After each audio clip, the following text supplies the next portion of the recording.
आज के दिन हमारे मसीहा परम पूज्य बाबा साहब डॉक्टर भीमराव अंबेडकर जी हमारे आपके बीच से उठ चुके थे, इसलिए हम लोग उनके बारे में ये शोक सभा मना रहे हैं।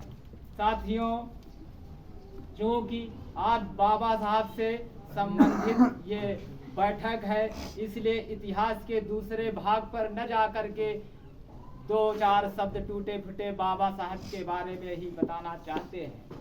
साथियों, बाबा साहब डॉक्टर भीमराव अंबेडकर जी का आप सभी लोग जानते होंगे, लेकिन इतिहास को दोहराना बहुत जरूरी है। इतिहास तो लगभग सभी लोग जानते हैं, लेकिन इतिहास को दोहराना, जगाना, इसको बहुत जरूरी है। इसलिए इतिहास को आज हम दोबारा दोहराना, जगाना चाहते हैं। साथियों, बाबा साहब डॉक्टर भीमराव अंबेडकर जी का जन्म 14 अप्रैल 1891 में अपने ही देश में मध्य प्रदेश के इंदौर जिले के महू नामक स्थान पर हुआ था। साथियों, इनका बचपन का नाम आप लोग जानते होंगे, सकपाल था, और इनके पिताजी का नाम श्री रामजी राव और माताजी का नाम श्रीमती भीमाबाई था। साथियों, बाबा साहब ने अपने जीवन में 2 शादियां की थी।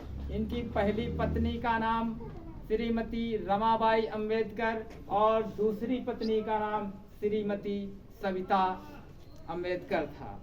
साथियों, बाबा साहब अपने भाई बहनों में 14 भाई बहन थे।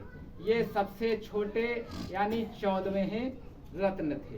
साथियों, बाबा साहब के पिताजी अंग्रेजी फौज में थे, इसलिए अपने बच्चे को पढ़ाना चाहते थे। साथियों, बाबा साहब का जन्म जिस समय हुआ उस समय अपने देश में मनु का विधान चलता था। जैसे इस समय भारतीय बाबा साहब का बनाया हुआ भारतीय संविधान चल रहा है, उस समय अपने देश में मनु का विधान चलता था। मनु के विधान में ऐसे ऐसे कठोर नियम थे कि शूद्र समाज के लोग सेवा करने के अलावा यानी गुलामी करने के अलावा दूसरा कोई अधिकार नहीं था। पढ़ने लिखने का किसी प्रकार का कोई अधिकार नहीं था। जब बाबा साहब के पिताजी इनको पढ़ाना चाहते थे, क्योंकि मनु का विधान चलता था, पढ़ने लिखने का कोई अधिकार नहीं था। बाबा साहब को इनके पिताजी लेकर के कई विद्यालय गए, लेकिन कहीं पर अछूत जाति के होने के नाते इनका कहीं पर नाम नहीं लिखा गया। उस समय अपने देश में अंग्रेजी शासन चलता था, तो एक अंग्रेजी ऑफिसर की मदद से बड़ी मुश्किल से बाबा साहब का एक विद्यालय में दाखिला होता है। आप समझ लीजिए, जब शूद्र जाति के लोग का उस समय कहीं पर विद्यालय में नाम नहीं लिखा जाता था, तो बड़ी मुश्किल से जब नाम उनका लिखा गया, तो उस समय ये बाबा साहब स्कूल में कक्षा में दूर बैठाए जाते थे। अपनी टाट पल्ली लेकर के जाते थे और दूर बैठाए जाते थे। जो भी बच्चे थे शुद्ध समाज का होने के नाते बहुत इनसे घृणा करते थे और उल्टी सीधी बातें करते थे, या उनकी जाति का नाम लेकर के उनको शर्मिंदा करते थे, जिससे ये व्यक्ति, ये लड़का यहाँ पर पढ़ाई छोड़ करके चला जाए। लेकिन बाबा साहब ने इन सब परिस्थितियों को सहते गए, सुनते गए और अपनी पढ़ाई करते गए।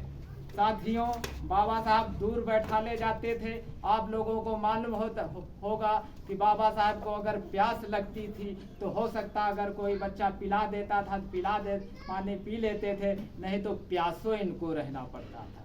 प्यासों रह करके अपनी बेइज्जती सह करके बड़ी कठिन परिस्थितियों में इन्होंने अपनी पढ़ाई की। लेकिन बाबा साहब पढ़ने में इतने निपुण, इतने तेज निकले कि यहाँ पर पढ़ाई की उसने, आप लोगों ने इतिहास में देखा होगा, विदेशों में जाकर के, कई विदेशों में जाकर के इन्होंने बहुत अच्छी पढ़ाई की। और पढ़ लिख करके जब ये बाबा साहब विदेशों से यहाँ आए, तो अगर चाहते, समझने की बात है साथियों, अगर बाबा साहब चाहते तो कोई अच्छी नौकरी कर करके अपना परिवार बढ़िया अच्छा खासा परिवार बिताते।